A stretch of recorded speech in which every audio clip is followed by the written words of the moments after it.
बिस्मिल्लाहिर्रहमानिर्रहीम। अस्सलाम वालेकुम मेरे प्यारे व्यूअर्स, कैसे हैं आप सब लोग। उम्मीद करती हूँ आप सब लोग खैरियत से होंगे। यमी फूड विद आलिया में आप सब लोगों को खुश आमदीद कहती हूँ।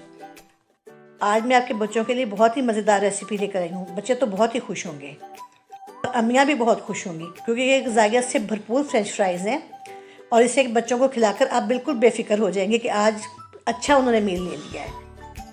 ये सिर्फ फ्रेंच फ्राइज़ ही नहीं, ये एक मुकम्मल मील है। इसमें प्रोटीन, फैट्स, कार्बोहाइड्रेट्स सब चीज़ें शामिल हैं। तो चलें फिर अपनी रेसिपी स्टार्ट करते हैं, बिस्मिल्लाह करते हैं। चलें तो फिर किचन में चल के देखते हैं कि इसे बनाने के लिए हमें क्या क्या चीज़ें चाहिए। ये मैं आप लोगों को हाफ़ kg आलूओं की चीज़ें बता रही हूँ। 1 अंडा चाहिए, 3 टेबलस्पून मैदा, 1 चम्मच काली मिर्च और 1 चम्मच ही मैंने नमक लिया है। आप अपनी पसंद के मुताबिक मसाले थोड़े से बढ़ा भी सकते हैं और चिकन पाउडर भी ऐड कर सकते हैं चाहें तो। और मैंने हाफ़ kg आलूओं को काट कर फ्राइज़ की शेप में काट लिया है। अब इसकी कोटिंग तैयार करेंगे। सबसे पहले अंडे में काली मिर्च और नमक डालकर इसे अच्छी तरह से मिक्स कर लूँगी।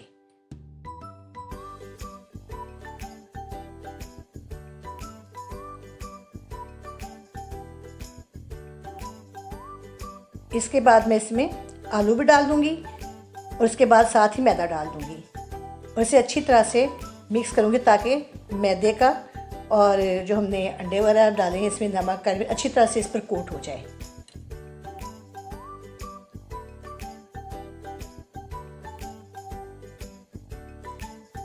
देखिए सारे पोटैटोज़ पर कोटिंग हो गई है, अच्छी तरह से कोटिंग हो गई है। मैंने कढ़ाई में ऑयल गर्म होने के लिए रख दिया है।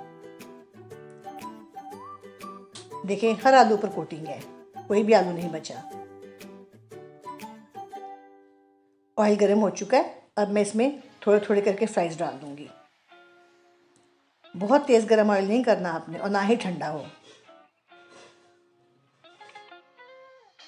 इसे हमने बहुत ही प्यारा सा गोल्डन कलर देना है। बहुत ही खूबसूरत बनेंगे, प्यारे प्यारे से गोल्डन गोल्डन से और क्रिस्पी क्रिस्पी से। बच्चे तो शक्ल देख के बड़े खुश हो जाएंगे, खाएंगे तो बाद में। एक तरफ से फ्राई हो जाएंगे तो फिर मैं इन्हें दूसरी तरफ से फ्राई करूँगी। आपने इसे बार बार नहीं हिलाना चुलाना, वरना इसकी कोटिंग उतर जाएगी। देखें कितनी अच्छी कोटिंग उसके ऊपर बिल्कुल फिक्स हो गई है।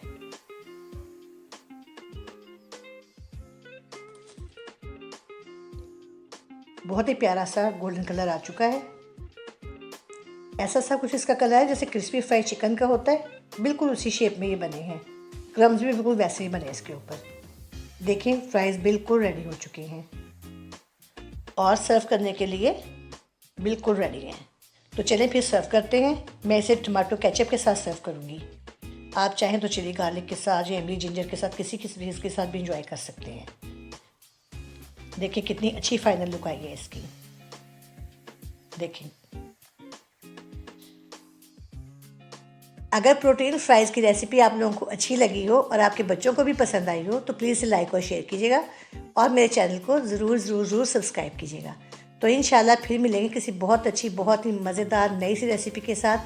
तब तक खुश रहें, खुश रखें। ओके जी, अल्लाह हाफिज़।